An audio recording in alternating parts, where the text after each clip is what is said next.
Hola a todos, bienvenido. Me llamo Felipe Pires. Hoy vamos a hablar un poquito más sobre malware hunting using Python as an attack weapon. Cómo podemos usar los scripts en Python con una herramienta para hacer pesquisas con malware. Es la verdad que es un nombre un tanto cuanto diferente porque conocíamos malware analysis y threat hunting. Y que me puse a unir las dos para trabajar más un poquito diferente. Esa es la idea de trabajar con una perspectiva de attack, cómo podemos usar. La primera parte me voy a hablar un poquito más de la parte teórica y después me voy a presentar algunos testes que yo tengo hecho en algunos trabajos que yo tengo hecho en mis compañías y así, por supuesto, traer algunas ideas. Ese es mi contacto en Twitter, Felipe Pires. Y bueno, acá tengo mi pantalla con mi página personal, donde puede encontrar algunas charlas mías en portugués, en inglés, en español, en algunos eventos. Mi Twitter, aquí tengo mi GitHub con algunos proyectos. Incluso este proyecto estaba en GitHub y con todos los detalles que pueden mirar, puede entender, puede ver. Y mi contactos en LinkedIn, si quieres me adicionar, trocar algunas ideas, será muy interesante. Sí, déjame a presentarme un poco más sobre mí. Hoy estoy trabajando como Security Research at Cienia Segura. Cienia Segura es una empresa global que trabaja con soluciones de PAM, Privileged Access Management, y yo trabajo con esta idea de pesquisa, de seguridad. Soy advocate de este proyecto. Es un proyecto que empezó en los Estados Unidos, Hack is not a crime. De ahí, de ese proyecto, es trabajar con la idea, el concepto de hacking. Es como que un estilo de vida. O sea, no, muchas veces vemos en los periódicos que el hacker es como un criminoso, un cybercriminoso. La verdad que no es correcto. Es como un estilo de vida, como veremos, como miramos algún software y cómo trabajamos con la perspectiva de exploraciones. O sea, cuando vimos algo que usamos a nuestra manera creativa, ¿sí? Yo paso parte de DEFCON Grupos aquí en San Pablo. Yo estoy hablando de San Pablo, yo soy brasileño. Soy parte de coordinación de team, tenemos meetups y algunos encuentros en portugués. Participamos de algunos eventos en inglés incluso. Y bueno, es una comunidad que hablamos sobre seguridad. Yo soy instructor de HackerSec, que es una empresa brasileña para entrenamientos en portugués de malware análisis. Soy instructor, escritor, revisador de artículos de estas tres magazines en Europa. Particularmente tengo un entrenamiento, un curso de malware hunting, donde yo hablo un poco más sobre la idea de ataque con la perspectiva de Cyber Q Chain. ¿Sí? Bueno, me voy a empezar la idea de esta conversa, nuestra charla, con la explicación de lo que es a threat. Es una amenaza. O sea, la idea es colocar todas las personas en la misma página y después me voy a explicar alguna cosa. Eso es un simple concepto. Eso no es un concepto que yo definí, es un concepto que es definido por la ISO 27005. O sea, es como algo potencial o un incidente que puede causar un problema en un sistema, en una organización. Eso es una simple definición. O sea, puede ser un ataque de un software, puede ser un robo de una propiedad intelectual, puede ser un juego de identidad, puede ser un sabotaje, algo que puede traer un problema para una empresa. O sea, todas estas cosas son extorsiones o extorsiones de informaciones, son ejemplos de Information Security Threat, o sea, de amenazas de seguridad. Un punto interesante acá que tenemos que perceber es que si pensamos en todas las cosas que tenemos que explorar, todas las cosas son relacionadas al software. Hoy en día, cuando pensamos un poco más sobre la seguridad, la exploración, vemos que las empresas están empezando en la nube, ¿sí? O sea, ya empiezan con un software. O sea, siempre que hablamos sobre threat o sobre amenazas, tenemos que pensar por esta perspectiva. O sea, todas las cosas están relacionadas, o la gran mayoría, con los softwares. Perfecto. Y claro, por supuesto que como un resultado, en el final del día, las organizaciones quieren tener algo más proactivo, o sea, quieren tener una inteligencia para trabajar con amenazas que son desconocidas, o sea, que son algo nuevo, ¿así? Entonces, la idea. Um, Perfecto, Felipe, ¿qué vamos a trabajar con Art Hunting? ¿Cómo es la perspectiva de trabajar con defensa, pero con una idea ofensiva? Entonces aquí tenemos una idea de dónde podemos trabajar o podemos colocar nuestro conocimiento para hacer las exploraciones, así por supuesto hacer nuevos ataques, claro, dentro de un ambiente controlado, ¿sí? Entonces una idea, es un brainstorm. Podemos trabajar con pesquisa de amenazas, es como que pensando de una perspectiva por parte de los atacantes, podemos trabajar con descubrimiento de nuevos tipos de ataques. Aquí es un punto muy importante porque para esto necesitamos conocer cómo las amenazas funcionan o las amenazas conocidas y después podemos empezar a entender un poco más de los comportamientos. Entonces vamos a entender cuando vamos a hacer una pesquisa de una amenaza desconocida, ¿sí? Podemos trabajar con o traer conocimiento de una forma proactiva de una línea de defensa para una protección contra Advanced Persistent Threat, o sea, amenazas de fuerzas, de fuerzas, amenazas avanzadas, que son avanzadas, que tiene una idea, una característica un poco diferente cuando hablamos de una simple amenaza o un phishing o algo así. Podemos trabajar con una idea de técnicas ofensivas, o sea, miramos cómo funciona un antivirus o un EDR, un Endpoint Detection System, o sea, cuando vamos a trabajar con una forma de exploración en este tipo de software, tenemos que pensar en la perspectiva de los atacantes, o sea, cómo vamos a aplicar las técnicas ofensivas. Entonces podemos trabajar con esta idea y entendiendo esta línea que yo ejecuté este test que me voy a compartir con vos hoy. Podemos trabajar con una pesquisa de vulnerabilidad, o sea, intentar explorar softwares y si hablamos de software en las empresas, tenemos que hacer un report para entregar estas informaciones para la empresa o si fuese un producto, por ejemplo, de seguridad, tenemos que informar los productos, sí. Podemos trabajar con desarrollo de exploit, o sea, podemos crear cosas así como yo me voy a mostrar hoy algunos scripts en Python, cómo podemos trabajar con algo más avanzado. La verdad que estos scripts es solo para trabajar con una idea, o sea, podemos trabajar con una ingeniería reversa, o sea, es una parte de técnica usada en análisis de malware, que podemos empezar a usar la metodología, por ejemplo, de análisis dinámica o análisis estática.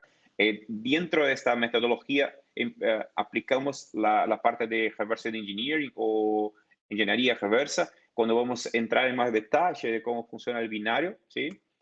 Podemos trabajar con intrusión, detección, o sea, entender cómo los softwares trabajan, cómo vamos a hacer las exploraciones, o sea, trabajando con una pesquisa de vulnerabilidad, entendiendo cómo podemos desarrollar algo como algunos exploits, entonces podemos generar una inteligencia o una asignatura por parte de productos de seguridad. Entonces podemos trabajar con intrusion detection, con detección de intrusión, ¿sí? Y también, por supuesto, podemos trabajar con análisis forensic, o sea, es una parte muy más a post de cuando acontecen los ataques, ¿sí? Muy bien. O sea, este es un grande desafío que tenemos que entregar la inteligencia para las compañías para ganar de productividad. Por supuesto que eso es la principal idea en el final del día cuando trabajamos en alguna empresa y así por diante. ¿Sí? Perfecto. Me puse a crear algo porque me puse a pensar que tenemos, en la primera etapa tenemos una threat, una amenaza. Y cuando tenemos una amenaza, tenemos dos tipos de amenazas. Si podemos hacer una simple definición, con una amenaza conocida y una desconocida. Pero aquí es una parte muy importante. ¿Cómo las amenazas conocidas funcionan? Porque para que yo pueda aplicar los conocimientos trabajando con Red Team o en la parte ofensiva, por ejemplo, yo necesito saber cómo es la técnica usada en los ataques, sea una táctica o una técnica usada por parte de los atacantes, sea una técnica usada encima de una técnica, por ejemplo, de anti-disassembly que tiene dentro de un binario. Por eso yo necesito conocer cómo funcionan las amenazas conocidas. Entendiendo esta parte, yo puedo trabajar con una amenaza desconocida, puedo entender un comportamiento diferente cuando me voy a hacer un análisis o cuando yo voy a mirar, por ejemplo, un EDR, como yo decía, o sea, en Endpoint Detection and Response, esta es la correcta definición, perdón, Endpoint Detection and Response, EDR, o sea, cómo que los productos de seguridad trabajan y cómo yo puedo aplicar mi conocimiento de hacking y hacer la exploración o bypass o usar técnicas de evasión en este tipo de exploración, ¿sí? Lembre la perspectiva ofensiva. Es siempre una recomendación que yo comparto es, siempre que vamos a hacer algo con una pesquisa muy simple que puedas hacer, tenemos que hacer todos los registros de esto. O sea, necesitamos escribir porque con esto vamos a generar conocimiento para nosotros, ¿sí? Y por supuesto, otra recomendación es compartir un report. ¿Por qué? Porque esa es la información que vas a poder presentar a tu manager, a tu gerente, coordinador. O sea, ¿por qué vas a presentar? Porque probablemente cuando creaste una técnica o cuando trabajaste una técnica de exploración, vas a poder entender cuáles los caminos que utilizaste y principalmente cuáles los mecanismos de defensa que bypasaste, o sea, que usaste técnica de evasión. Entonces puede hacer los improvements, o sea, puede traer mejorías por parte de los productos de seguridad.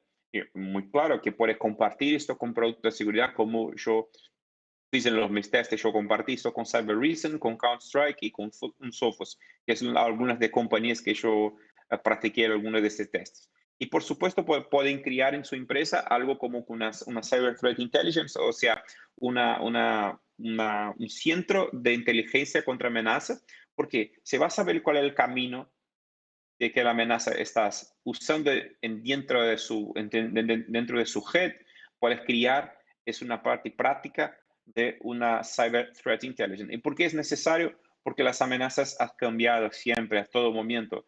Por supuesto, ahora en cuanto estamos charlando, algún nuevo ataque ha sido creado, ¿sí? Es muy simple como eso. Por supuesto, en la próxima etapa vamos a hablar de qué es threat hunting. Es una simple definición.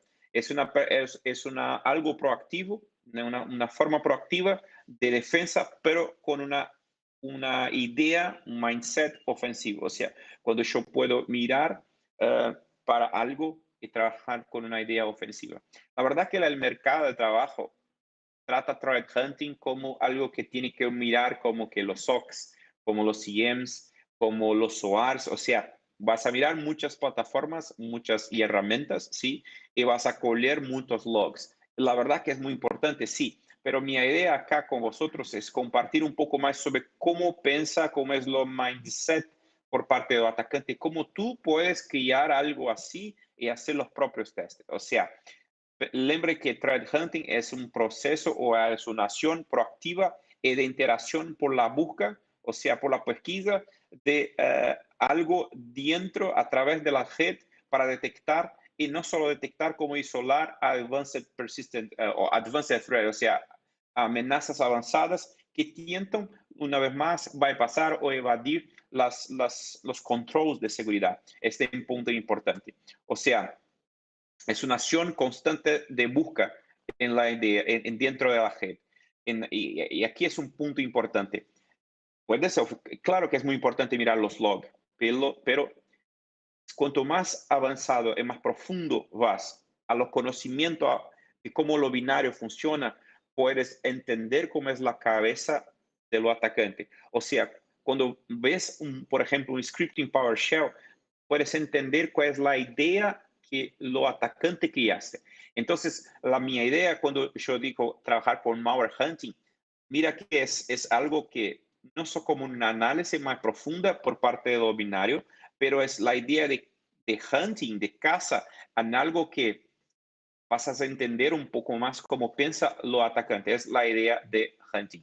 Who is the threat hunter? ¿O quién es la persona? Básicamente es la persona, es el profesional de seguridad que trabaja para reconocer, isolar y deshabilitar algo que es potencialmente o que puede ser una APT, una Advanced Persistent Threat, usando técnicas hechas manuales o usando inteligencia artificial. Pero el punto importante acá es reconocer. ¿Cómo es posible reconocer algo? Entonces, esa es una buena pregunta que tiene que hacer.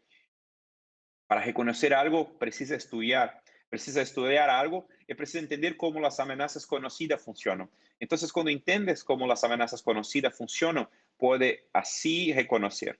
Y yo, una vez más, una vez cuando yo trabajé en Polonia en 2020, Yo trabajé en Polonia como un penetration tester en una empresa y yo tuve un amigo que tentaste usar Mimikatz, que es una herramienta para hacer colecta de credenciales.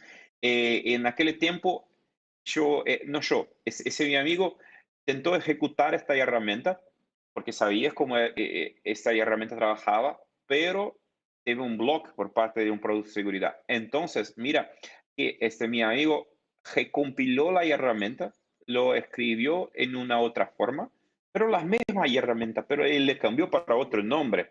Entonces, una simple acción como esta, él consiguió, él consiguió evadir, o sea, bypassar la solución de seguridad que tenía, que estaba bloqueando la acción por una simple trabajo. Para esto, él necesitaba saber cómo la herramienta trabajaba. Entonces, si necesitamos saber más profundamente cómo las herramientas trabajan, tenemos que entender cómo las amenazas trabajan.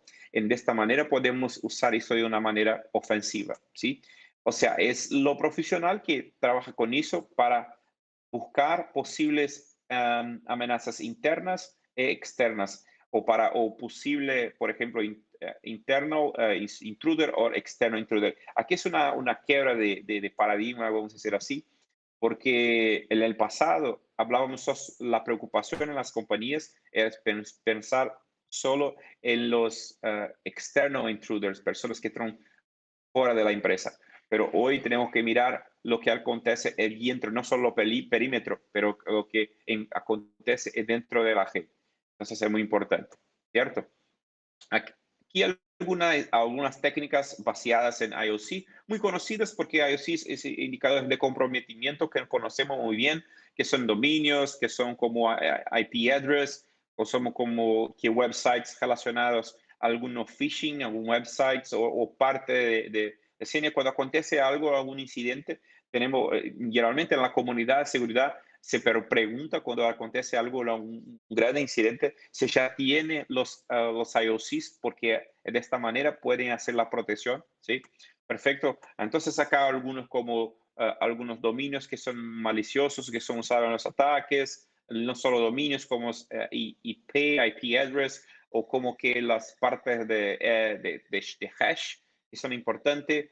Muchas veces tenemos algunas asignaturas para detectar algo, por ejemplo, si lembramos, por ejemplo, de WannaCry, tenemos Microsoft MS1702, que es una CVID relacionada a un ataque conocido como Eternal Blue, como que una parte de exploit usada en esta exploración, es como que una asignatura de este tipo de ataque o algún dato que es relacionado a algún exploit o una vulnerabilidad, como yo mencioné ahora de WannaCry, por ejemplo, cuando tuvimos el Petya o el NotPetya, muchas personas estaban hablando si era lo mismo para Eternal Blue o era otro nombre como Eternal Romance. O sea, todo esto era un parte de datos relacionados que pueden ser usados como IOC, ¿cierto? Y también la parte de no tools es táctica, techniques, no es tool, y realmente es incorrecto, es tácticas, techniques and procedures, o sea, tácticas, técnicas en procedimiento que son usados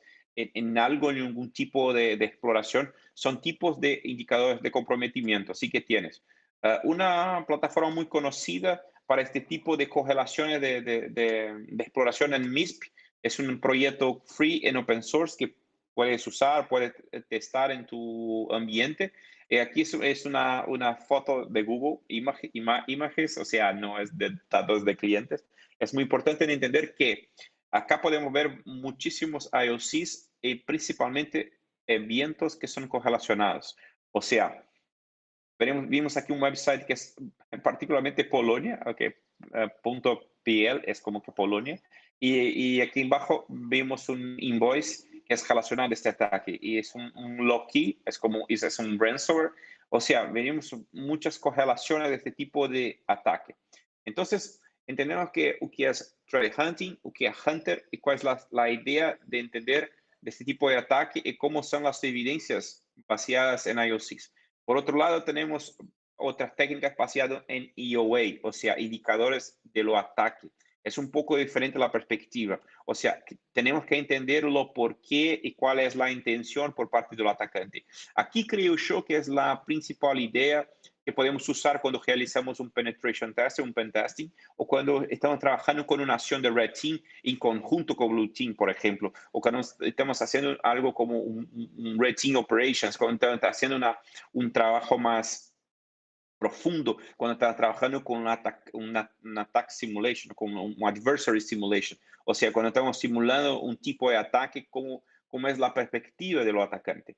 O sea, es una visión mucho más estratégica y muy más profunda para entender las tácticas, técnicas en procedimiento, como yo decía en el otro slide. O sea, es un posicionamiento, es una idea muy más madura, o sea, más inteligente para poder entender cómo las amenazas funcionan. Entonces, principalmente es entender la intención por parte de los atacantes. Entonces, algunos de indicadores. Aquí yo lo decíamos como un real-time behavior, o sea, es no relacionado o no limitado a una solución de endpoint. Por ejemplo, si conoces una solución de endpoint como que Trend Micro o Kaspersky o Cybereason, CrowdStrike, generalmente todas las empresas de seguridad tienen una función de machine learning o anti-ransomware o behavior monitoring o cualquier nombre que sea. Pero cuando hablamos sobre EOA, o sea, indicador de los ataques, es un poquito más diferente. Por ejemplo, vamos a imaginar que la empresa tiene, por ejemplo, una tool usada por Microsoft, que es la herramienta llamada SysInternos, y dentro de esta herramienta tiene una otra tool llamada PSSec, que es una herramienta usada para ejecutar script remoto. Y yo conozco algunas soluciones de seguridad que usan incluso PSSec para rodar algunos scripts para escritorio o para oficinas remotas. O sea, es una herramienta válida por parte de Microsoft.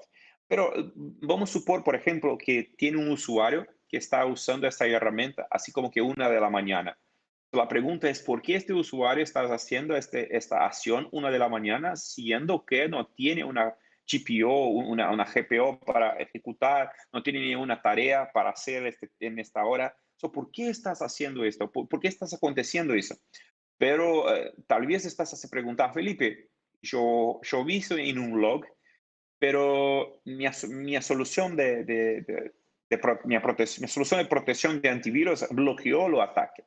Entonces estoy seguro, porque yo hice el bloqueo, pero la idea de hunting por la perspectiva de los atacantes es por qué estás aconteciendo esta acción en este tiempo. Mismo que tiene bloqueado, ¿por qué acontece algo? ¿Sí? Otra cosa es como que parte de una ejecución, una secuencia de eventos relacionada a una simples DLL, o sea, para entender más sobre la DLL, o sea, tenemos que entender más de Windows internos, saber cómo son los trabajos de las bibliotecas en los sistemas operativos. Por ejemplo, una secuencia de eventos. Lo mismo ejemplo, por ejemplo, de PSSec. Vamos a supor que tiene un usuario que está ejecutando lo mismo script a la 1 de la mañana, a 2, a las 3, a las 4, a las 5, ante las 6 de la mañana. Y yo estoy trayendo un ejemplo real porque yo vi eso acontecer en un cliente acá en Brasil. Yo empezó los scripts de PSC que a como que la medianoche, 1 de la mañana, 2, 3, hasta las 6 de la mañana. Eso aconteceu por 2 semanas seguidas, a todos los fines de semana. Entonces, claro, por supuesto que la empresa sufrió un ataque, pero entiende que es un comportamiento muy sospecho, ¿sí? Entonces tengo que investigar más y entender por qué es la idea o qué es la acción.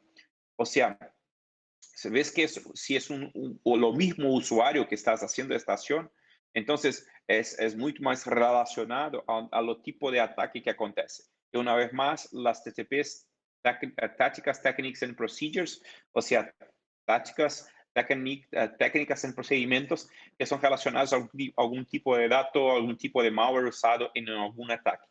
Incluso si tiene, por ejemplo, algún componente interno del sistema operativo que es stealth, tiene un componente que estás allí que no conoces, o por ejemplo que estás ejecutando algún, por ejemplo, VBS dentro de tu máquina. O sea, es algo que puede acontecer cuando estás rodando, por ejemplo, una función, un servicio que está siendo ejecutado dentro del sistema operativo. Entonces, esa es la idea de indicadores de ataque, mucho más relacionados a los comportamientos. Me voy a presentar 10 simples otros indicadores, como que interno host, o sea, hosts internos que están haciendo requisiciones para bad destinations, o sea, lugares que no son buenos. Internos hosts con puertas no padrones. Servidores públicos que están intentando accesar la parte interna. Malwares of our malware detection, o sea, un tipo de ataque de malware que está aconteciendo, por ejemplo, a la medianoche, como que muchas veces en secuencia, o sea, ¿cómo esto acontece? ¿Por qué está aconteciendo? O alguien que está ejecutando un scan interno de la red. ¿Por qué eso está aconteciendo siendo que yo no tengo, por ejemplo, un team de penetration testers o que no tengo una acción ofensiva? No es una task que estás programada. O tal vez, por ejemplo, múltiples alarmes o múltiples revientos que tienes de un único host. ¿Por qué este host estás teniendo muchísimos alarmes? ¿Sí? O en un sistema que ya limpiaste, que estás protegido, pero una vez más siempre está siendo infectado. O una persona que está intentando hacer login de diferentes regiones. Es imposible, no tiene cómo hacer. Claro que puede tener una aplicación, una integración, pero ya sabes cuál es la aplicación que están integradas. O sea, es fácil de entender este tipo de comportamiento. O interno host intentando hacer muchas conexiones SMTP, o sea, requisiciones. O entonces interno host haciendo queries para otros tipos de DNS, puede estar sufriendo, por ejemplo, algún tipo de DNS poison, un envenenamiento de DNS. O sea, ¿por qué se está pasando eso? O sea, le expliqué la técnica y la idea por detrás de threat hunting y cómo es la perspectiva de usar malware reales para hacer la exploración. Perfecto. Entendiendo eso que me puse a crear y me puse a testar algunos software de seguridad.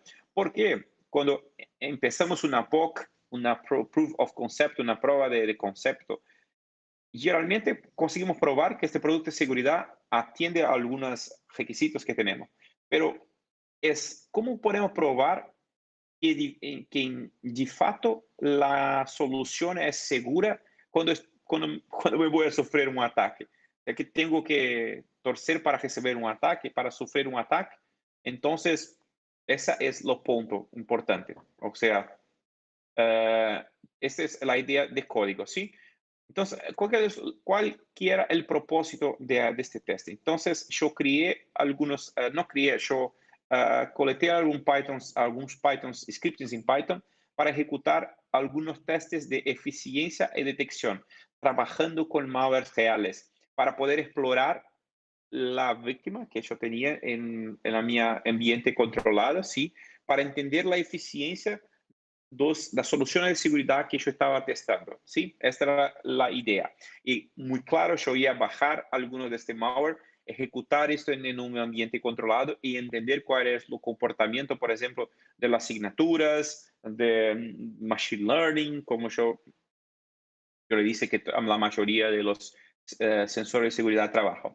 Perfecto. La primera idea entonces es ejecutar un script en Python para entender el comportamiento por parte de asignaturas, cómo la asignatura se comporta, cómo Next Generation Antivirus o antivirus se comporta, y principalmente machine learning, incluso anti-hamsware y así por diante. O sea, ejecutar ese script bajando algunos malware reales y entendiendo el comportamiento. Y la segunda parte es usar otro script, pero yo voy a bajar muchos malware de Malware Bazar, que es un repositorio de la comunidad, eso no solo en Brasil o Latinoamérica, pero muchísimas personas pueden accesar Malware Bazar y subir malwares reales para allá. Y ellos tienen antivirus scanning, tienen sandbox, o sea, tienen muchísimas motores de detección para entender si es un malware, si no es un malware. Y todos pueden trabajar con una API request, o sea, pueden trabajar con requisiciones de API para bajar muchos malwares. Incluso en el final del día, Malware Bazar coloca todos estos malwares que son uploadados para allá, o sea, todos os malwares que tiene ya, eles colocam el malware lá y puedes bajar todos estos malwares durante el final del día y usar a través, por ejemplo, para hacer un outbreak infection, o sea, una infección en masa. Esa es la segunda idea. Entonces, perfecto. Eso es lo primero script que yo usé. Básicamente, eso es un script creado por una persona de Suiza. Yo me olvidé del nombre de chico ahora, pero la referencia está en el Mauro Bazar, básicamente. Incluso yo hablé con él es un gallo, un cara muy, muy, muy legal. Y eso es los scripts muy simples que yo usé en los test que yo realicé. Básicamente vas a bajar un malware para dentro del ambiente que estás trabajando. O sea, vas a usar una flag que es menos S, o sea, que vas a definir cuál que es lo hash que vas a ejecutar en el ambiente. Después tiene que usar esta flag "-u", porque es una flag que tiene que descomprimir lo archivo, porque siempre que vas a bajar un archivo, por ejemplo, que es un malware real, siempre lo malware viene zipado. Entonces, por eso que tiene que importar esta librería PyZipper para poder hacer la idea de unzip, o sea, para descomprimir este archivo y importar los argumentos, porque eso es parte de lo script, o sea, bueno, entonces básicamente vas a usar estas dos parámetros aquí para ejecutar el código. Una otra parte que tienen que tener que colocar es como que la contraseña, porque necesitas de la contraseña para ejecutar el malware y para hacerlo, para descomprimir. Ah, en la parte de header necesitas colocar la API y básicamente para tener la API tiene que tener un Twitter account, o sea, tiene que tener una cuenta de Twitter. Entonces, después de esa cuenta de Twitter vas a tener acceso a una API que puede hacer la renovación sin problema ninguno. Se usa una vez o dos veces, puede usar sin problema ninguno. Entonces, vas a llamar a esta API, vas a definir cuál que es lo hash, por eso colocas argumento de punto hash, después vas a bajar y va a descomprimir el archivo y ejecutar o no este archivo dentro de la víctima. Entonces empecé este test con Cybereason, como puede ver aquí, llamé el Python script, está el código bazar.docpy, setei los parámetros -s, usé lo hash de lo ransomware. En este caso es como que un WannaCry, ¿sí? Es WannaCry, aquí puede venir. Entonces aquí bajé el WannaCry zipado y después usé la flag -u, que es una flag para hacer OneCompress. Entonces, en este momento tengo acá WannaCry dentro de mi ambiente. En este primer test yo no ejecuté el malware, porque mi idea acá era solamente entender lo posicionamiento de la asignatura, o sea, de detección por asignatura. O sea, entender si el antivirus iba a detectar solamente si el malware tuviese la dentro. Yo no quería ejecutar en sí el malware. Entonces, após algunos segundos, la solución bloqueó y tuve un buen trabajo. O sea, muy bien. Un punto importante acá de idea en este test es no le explicar o no sugerir cuál es mejor solución. No, la idea es entender cómo lo script trabaja y cómo puedes usar esto y para hacer los testes en tu ambiente, ¿sí? O sea, usted puede escoger cuál es mejor producto de seguridad después de eso. No, es solo un test que yo hice en 2020, básicamente. O sea, un año atrás. Acá tiene la detección por parte de Cybereason. Los segundos testes yo ejecuté con Sophos, pero yo cambié el hash, como puedes ver acá, es un hash diferente. Y se ves acá el comportamiento trabaja de la misma manera. Es un block. Pero cuando yo trabajé con CrowdStrike, yo tuve algo un poco diferente porque en la altura que yo ejecuté este test, CrowdStrike no trabajaba con signaturas. Ahora en 2021 yo no sé si trabajo o no, pero en 2020 cuando yo ejecuté este test, Cybereason no trabajaba. Por eso, la única empresa que no detectó el malware fue CrowdStrike. Lo segundo test es un poco diferente porque, como yo mencioné, al final del día, Mauro Bazar tiene todo el malware concentrado en un repositorio, como es acá, como puedes ver, es api.abuse.sh, baja downloads, baja, y aquí puedes escoger la data que quieres bajar. Entonces acá, como que mi idea acá era como que hacer una infección en masa. ¿Por qué? Porque yo quería hacer como que una quiebra de los motores de detección por parte de los antivirus. O sea, imagina que como si fuese un DDoS dentro de la máquina para intentar quebrar la asignatura, la machine learning y todas las otras motores de detección que están trabajando dentro de la víctima. Esta es la idea. Por eso yo ejecutaba este test. O sea, bajaba el paquete de malwares que fueron uploadados para dentro de esta infraestructura, ¿sí? No infraestructura, dentro de este repositorio. Entonces, por supuesto que algunas veces tiene más de 200, más de 300, otras veces más, tiene más de 1000 malwares. O sea, depende mucho de la comunidad y cuántos malwares son colocados dentro de este repositorio. Después acá, si ves el script, es lo mismo, usa la misma PyZipper para hacerlo uncompress, o sea, descomprimir el archivo, y después tiene muchísimos malware. Aquí los resultados con Cybereason, se ves acá, fueron más de 300, por ejemplo, y la solución trabajó muy bien. O sea, se ves acá en CPU, tiene un CPU high. ¿Por qué? Porque tiene muchísimos malwares acá, todos los malwares reales. Entonces, las engines de detección ha trabajado muchísimo alto, por eso que es como que CPU es un poquito alto. Cuando yo usé fiz lo mismo teste con Sophos, creo que 20 días después, tive un trabajo un poquito, Sophos tiene un poco más de trabajo porque no solo uno servicio, tiene más de uno binario instalado dentro del sistema operativo, por eso los CPU fue totalmente alto. O sea, acá tuvo un problema de outbreak, o sea,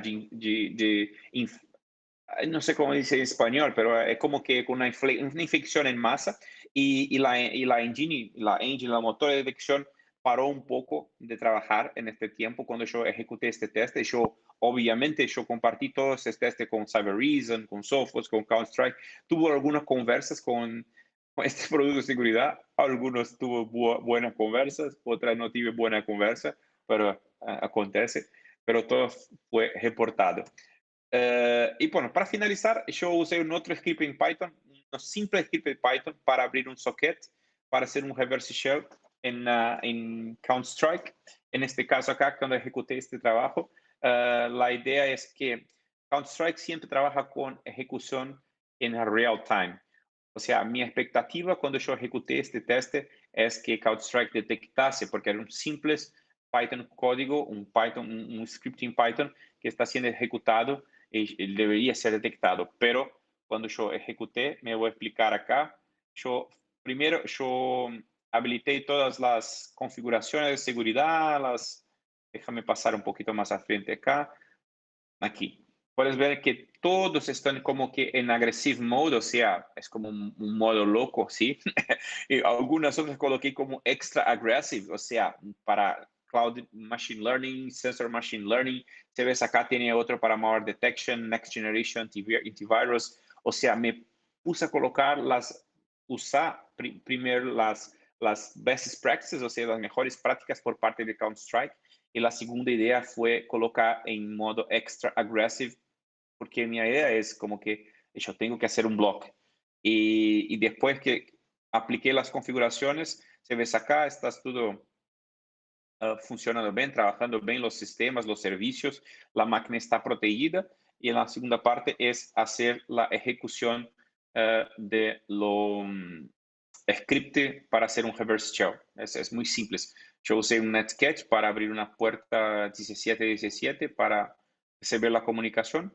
Esta es mi máquina de lo atacante, 192.168.106.140, muy simples. Después de eso me puse a ejecutar un script en Python, como vas a ver ahora, lo mismo script que yo le mostré. O sea, yo llamé los scripts en shell.py, y si ves acá, es muy rápido, abrir un servicio, un socket, y después de eso tenemos un reverse shell dentro de la víctima. O sea, me sorprendió porque yo tuve un conversa con CrowdStrike y siempre ellos me dijeron que es una solución que trabajaban en real time, y cuando yo ejecuté un simple test, no tuvo suceso. Entonces, se ves acá, yo hice muchas cosas, yo creé unos archivos, yo me voy a crear un archivo acá, muy simples, como que es una idea muy simple. Yo escribí echo you lose, yo creé un archivo, o sea, tengo el control de esta máquina porque conseguí un reverse shell, un simple socket para explorar. Si ves acá, estás aquí un archivo. Antes no teníamos un archivo, ahora tenemos un archivo. Está escrito, o sea, tenemos el control y tiene mucho más acá, pero es un spoiler. Yo hice una otra charla sobre eso, pero incluso esta charla está en la página personal. Si quieres, puedes mirar allá. Entonces, eso es como spoiler. Sí, muy bien.